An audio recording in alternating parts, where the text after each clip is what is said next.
à toutes et à tous ma team Kiefer, j'espère que vous allez bien. Aujourd'hui pour cette nouvelle vidéo, on va parler du Critérium du Dauphiné 2022. C'est la course classique de début de juin 2022 qui dure une semaine, qui commencera dimanche 5 juin. Qu'on suive en intégralité sur la chaîne YouTube, donc n'hésitez pas à nous rejoindre pour kiffer tout ça ensemble. On va se régaler encore une fois. Aujourd'hui pour cette vidéo, on se retrouve pour la présentation du parcours des favoris. On va regarder tout ce que vous devez savoir sur cette édition du Dauphiné 2022. Donc au niveau de l'étape 1, ça sera une étape assez vallonnée qui reliera la Voûte-sur-Rhône à Beauchâtel. Une étape assez spécifique parce qu'il y a pas mal de difficultés au programme, donc impossible de savoir le scénario qui pourrait être celui d'une victoire d'étape potentielle et de l'attribution du premier maillot jaune. Je vous rappelle que le Critérium du Dauphiné, si on simplifie, c'est une semaine de course, c'est une semaine de Tour de France en gros. C'est la course de préparation au Tour de France par excellence. Il y a en parallèle le Tour de Suisse qui devient de plus en plus fréquenté par les coureurs qui vont faire le Tour de France. Ça sera le cas notamment pour Ineos de Yates qui fera notamment le Tour de Suisse à la place du Dauphiné. Mais c'est un petit Tour de France avec les mêmes maillots, maillot jaune, maillot meilleur au général, maillot blanc meilleur jeune, maillot à poids grimpeur et maillot vert meilleur sprinter. C'est un petit Tour de France du 5 au 12 juin et on suit ça chaque année bien sûr sur la chaîne. Donc départ en Ardèche. Là comme je vous ai dit, alors est-ce qu'une petite échappée pour aller au bout, des punchers s'attaqueront dans une côte de 4,7 km à 5,2% de moyenne, ou est-ce qu'on aura un sprint en petit comité? Très compliqué à savoir. Bon allez, je dirais peut-être sprint en petit comité, mais il peut y avoir du spectacle et de l'inattendu sur un parcours qui n'est pas un vrai parcours de première étape. Souvent on a une étape soit de contre-la-montre, soit une étape toute plate pour le sprint, ou soit une étape de montagne. Là c'est compliqué quoi.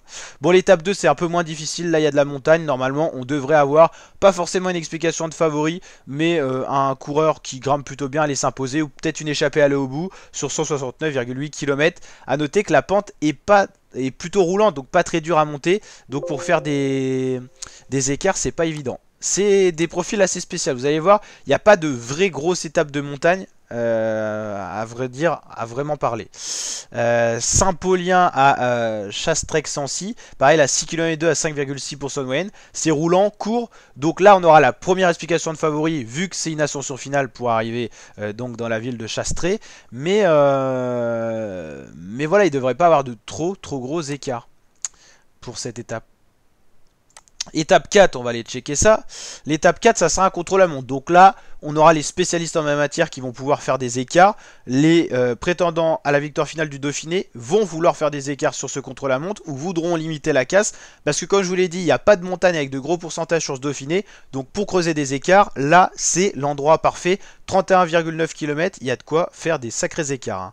Alors je voudrais quand même pas dire de bêtises. Je pense que c'est un contrôle-la-montre individuel. Parce que 30 km, ça pourrait être du par équipe, mais c'est beaucoup plus rare, voire inexistant maintenant.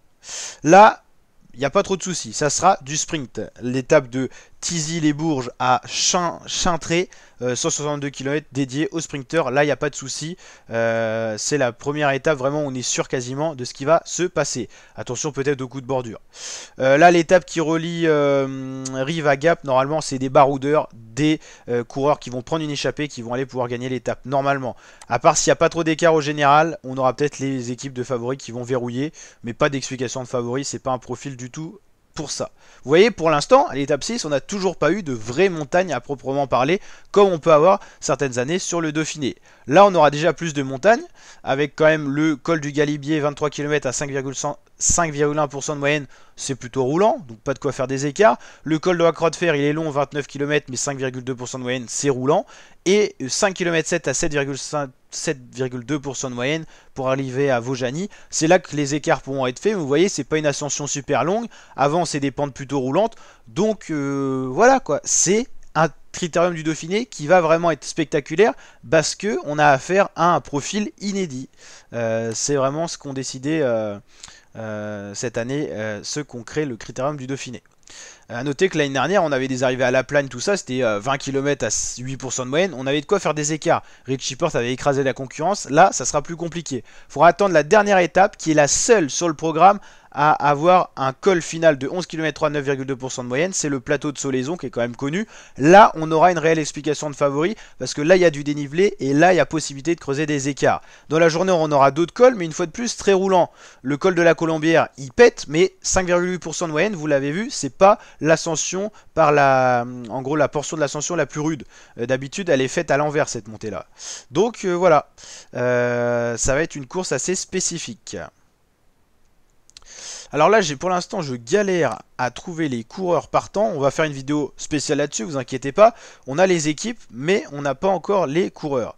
Donc voilà, on aura des petites équipes. Hein. Là, on a l'équipe norvégienne Uno X Cycling qui sera là, qui remplace Vital Concept qui ne sera pas là.